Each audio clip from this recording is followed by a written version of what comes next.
From Outkick.com. Captain America star, quote unquote, Anthony Mackie whines that a fictional character represents honor, but America does not work. Captain America has morphed into Lieutenant Douchebag.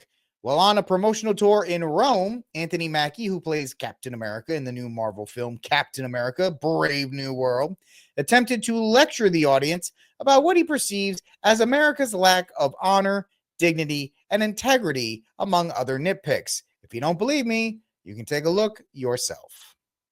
Presents a lot of different things, and I don't think the term, America should be one of those representations. It's about a man who keeps his word, who has honor, dignity, and integrity. Someone who is trustworthy and dependable. It's kind of, this is kind of like an aspect of a dream coming true. When I was a kid, all of us as actors, I believe, want to get back to that day before someone told you no. When you look out your door and you see a 5-year-old kid with a stick and he's slaying dragons to save the princess in the... Hold on, I'm sorry. Are you gendering people? A boy saving a princess? What if the boy wanted to be a princess, Anthony? You bigot? Tower. That kid really believes there are dragons out there. That stick is really a sword, and he's really trying to save that princess. And then one day, somebody told him, no, there are no dragons, that's not a sword, and that princess is not there. And all of his little dreams were dashed. So, as an actor, I feel like our job is to get back to the day where we see that dragon and we slay that dragon to save that princess. And that's kind of what this movie was. So, and then in other interviews, he said his favorite character growing up was Green, which completely negates everything he said. Yeah, Anthony Mackie is not doing any favors. The budget of this film is unreportedly $375 million. The budget of this movie is $375 million. Because this movie was in the can, Trump won, and they went, oh, crap. And they've reshot pretty much the entirety of the film. They've changed the title. The title of the film was New World Order for a while. And then people were like, what does New World Order mean? And they went, no, it's Brave New World. Brave New World now. And apparently Harrison Ford is in that stage of his career where he's just taking any role for money. Money, please. So the budget here, and that's before marketing or anything else. 350 to 375 million. Now the trades will be like, oh, it's only like 250. It's lower than Deadpool's. Nobody's going to admit it. This movie needs to make somewhere between 750 to $1 billion to break even. And I have a feeling that it will absolutely not do that, simply because this press tour is not working. Anthony Mackie was great as Falcon. Falcon was an amazing character. He had his own backstory, he had his own history, he had his own lore. The race swapping of Captain America, which happened in the comics, they do this so they can say it in the movies, to be Falcon destroys all the awesome things in the history that Falcon had in the comic books.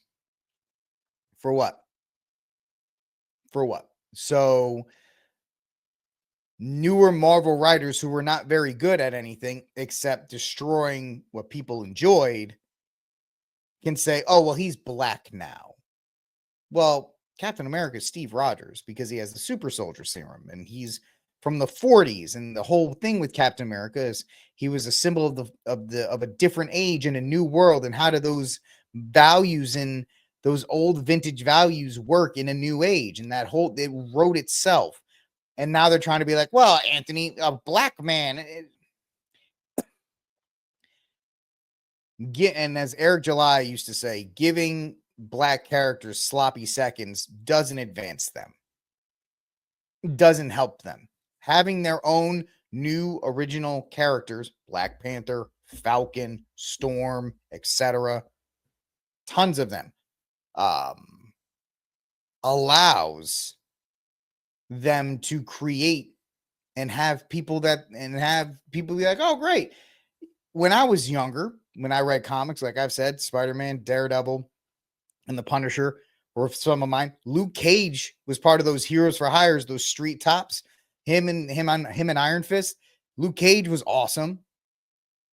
He still is, right? There's all these kinds of characters that exist, but we can't say, all right, we'll have the Luke Cage movie, or we'll have the Falcon movie, or we'll have it. No, it's got to be, take this character. Of course, Chris Evans is a super flaming libtard too, so it doesn't really help.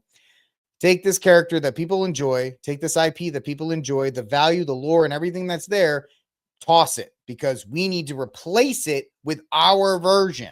And that's what communists and progressives do. They destroy history to replace it with their own, which is why they get rid of statues and they erase entire sections of U.S. history and bring new ones in, because they need to create their own. That's all Black Captain America is.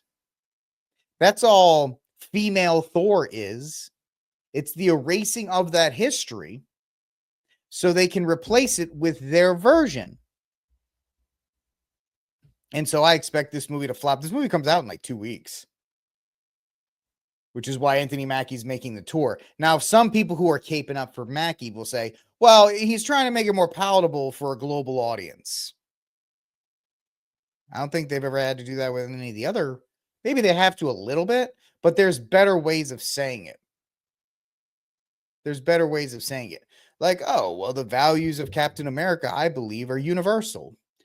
They apply to every. He could have said all of that without saying, but I don't think America's in it.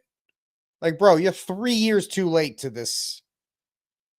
And the problem is Anthony Mackie's ego is apparently very big, and he's going to get crushed when this movie doesn't do well. But yeah, there's a female Thor. You would not believe some of the race swapped, gender swapped characters that have been done in the last 10 years to satisfy a woke crowd that doesn't buy comic books. The whole the comic book space, people haven't been paying attention to it because the movies were doing well, but the comic book space has been undergoing dramatic changes because there's all kind of like with films. There's no good films are not really written well anymore because the writers that are there don't have life experience and they don't believe in classical literature. They think William Shakespeare and C.S. Lewis and Tolkien, that they're all colonists and racists and all these other things. So they don't read them and they don't understand them. So they don't have a good baseline to create new and interesting stories. Because I mean, all stories are essentially like man versus man, man versus nature, man versus himself, blah, blah, blah. There's only 4 or 5 different actual story types you can write,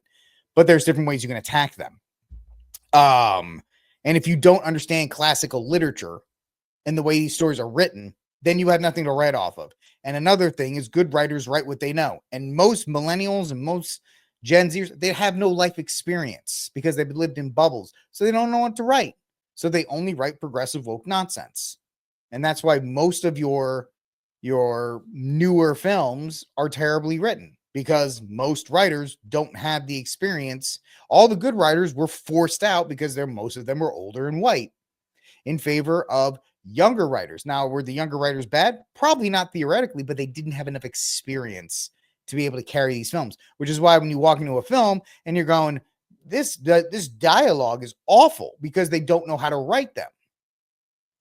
And so we're going to see that as well with Captain America, Brave New World. All right, folks.